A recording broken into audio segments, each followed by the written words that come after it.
Star plus पर telecast होने वाला आप सबका फेवरेट शो ये है चाहते की कहानी की शुरुआत होगी रुद्राक्ष के साथ, जो अनवी को ये कहता हुआ नजर आएगा कि प्रिशा फ्रेंड है, हम लोग फाइट नहीं कर रहे थे, आप अंदर जाओ। प्रिशा कहेगी कि रुद्राक्ष से कि ये तुम सब बच्ची के सामने क्यों करते हो, उसके ऊपर कितना बुरा असर पड़ेगा। यहाँ पर प्रिशा मन ही मन ये भी सोच रही होती है कि राकेश स्टडी रूम में वेट कर रहा होगा सीसीटीवी फुटेज के साथ, मुझे वहां जाना चाहिए। जैसे ही प्रिशा पहुंचती है, राकेश उसे पेन ड्राइव देता है और रूम छोड़कर चला जाता है। प्रिशा सीसीटीवी फुटेज चेक कर रही होती है और रुद्राक्ष को फुटेज में देखकर शॉक्ड हो जाती है।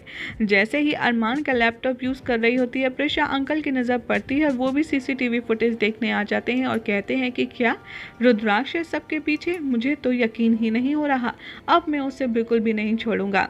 प्रिशा कहती है कि एक सेकंड चाचा जी, आपको इतनी जल्दबाजी में कोई फैसला नहीं लेना चाहिए। यहाँ पर कहता है चाचा जी, अब इससे ज़्यादा कोई क्या बताएगा कि रुद्राक्ष जिसने अरमान का लैपटॉप 10 बजे यूज़ किया था, उसके लैपटॉप से मेल भी 10 बजे ही मिला है ओपोनेंट पार्टी को। इससे ये क्लियर है कि रुद्राक्ष ने ही मेल भेजा है और वो लैपटॉप लेकर के चला जाता है और प्रिशा भी उसके पीछे पीछे चलने लगती है। यहाँ पर सुलोचना गिफ्ट देगी देविका को और कहेगी कि रुद्राक्ष ने ये तुम्हारे लिए खास तौर पर सेलेक्ट करे हैं। उसमें से एक गेस्ट कहेगा कि देविका तुम तो बहुत लकी हो, तुम्हें रुद्राक्ष जैसा हस्बैंड मिला है। सुलोचना देविका को वो नेकलेस पहनाने की शुरुआत कर ही रही होती है, तभी अंकल आकर के उसे रोक देता है और उसकी इंसल्ट करता है और कहता है कि रुद्राक्ष हमारा दामाद बनने के लायक नहीं है। यहाँ पर सुलोचना कहती है कि क्या बात है, अगर आपको कुछ बात बुरी लगी है तो हम साइड में चल के बात कर सकते हैं। अगर आपकी बहू को हमारा स्टेटस पसंद नहीं है, जैसे कि वो पहले भी बोल चुकी है, तो आपको इस शादी के लिए तैयार होना ही नहीं चाहिए था। अरमान के अंकल यहाँ पर जैसे ही कुछ बोलने वाले होते हैं, अरमान उनसे इशारे से पूछता है कि क्या हुआ। अंकल बताते हैं कि मैंने वो कल्प्रिट ढूंढ लिया है जिसने तुम्हारे टेंडर की फाइल को लीक किया था और सीसीटीवी फुटेज दिखाता है।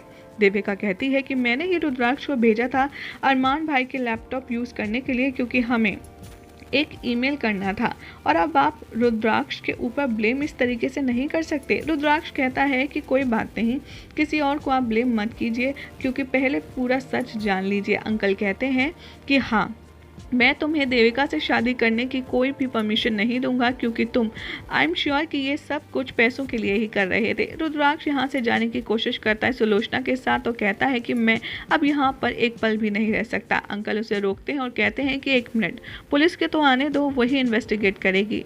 देविका यहाँ पर अंकल को रोकती है और रुद्राक्ष की साइड लेती है। यहाँ पर सुलोचना भी रुद्र को डिफेंड करती है और अंकल से कहती है कि आप पुलिस को हमारे घर भेज दीजिएगा, जो भी तहकीकात करनी होगी वो वहीं कर लेंगे। देविका यहाँ पर भीख मांगती है अंकल से और कहती है कि प्लीज़ आप मेरा रिश्ता मत टूटने दीजिए। सुलोचना कहती है देविका से कि बेटा, ये सब कुछ तुम्हारी मिस्टेक नहीं है, लेकिन अभी हम यहाँ पर नहीं रह सकते एक मिनट भी, इसलिए हमें यहाँ से जाना होगा।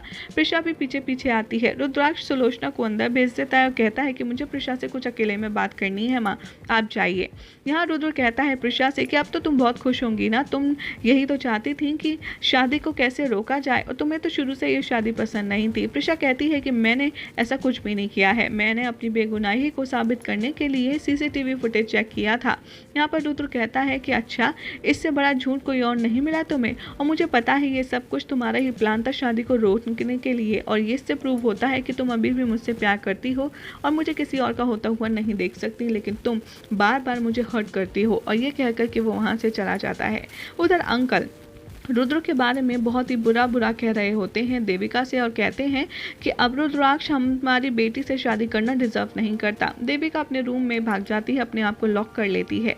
अरमान कहता है उसे दरवाज़ा खोलने के लिए। अंकल कहते हैं कि एक काम करो, दरवाज़ा तोड़ दो। देविका यहाँ पर ईटिंग कोशिश करती है स्लीपिंग पिल्स खाने की, तभी प्रिशा इन मौके पर उसे रोक लेती है। देविका रोती है, उसे हक करती है और कहती है कि भाभी अब क्या होगा, मैं रुद्राक्ष के बिना नहीं रह सकती और रुद्राक्ष मेरे पास अब कभी लौट कर नहीं आएगा। यहाँ पर प्रिशा और अरमान कहते हैं कि डोंट वरी, हम जाकर के रुद्राक्ष से माफ़ी मांगेंगे और हम उसे वापस ले आएंगे। यहाँ पर अंकल कहते हैं कि नहीं, ये कोई छोटी गलती नहीं थी, रुद्राक्ष अब हमारा दामाद नहीं बन सकता, इस घर में कभी नहीं आएगा, और ये कहकर अंकल चले जाते हैं। प्रिशा डिसाइड करती है कि चाहे जो हो जाए, मैं रुद्राक्ष की बेगुनाही सबूत के साथ में सबको प्रूफ करूंगी। और थोड़े टाइम के बाद प्रिशा अंकल से कहती है कि आपने जो किया वो गलत किया, रुद्राक्ष की इस तरीके से सबके सामने इंसल्ट नहीं करनी चाहिए थी। अंकल कहते हैं कि मैंने बहुत ही बड़ा लॉस झेला है सिर्फ और सिर्फ रुद्राक्ष की वजह से, इसीलिए मेरा फैसला नहीं बदलेगा। यही हो जाएगा ट्रक के एपिसोड का एंड, जिसके बाद देखना होगा काफ़ी ज़्यादा इंटरेस्टिंग कि आखिर प्रिशा रुद्राक्ष खुराना को बेगुनाह साबित करने के लिए ऐसा क्या बड़ा प्रूफ लाती है जिसके बाद दूध का दूध और पानी का पानी हो जाएगा। ऐसी ही मज़ेदार अपडेट्स के लिए आप हमारे चैनल सीरियल्स यापा को फटाफट से सब्सक्राइब कर लें।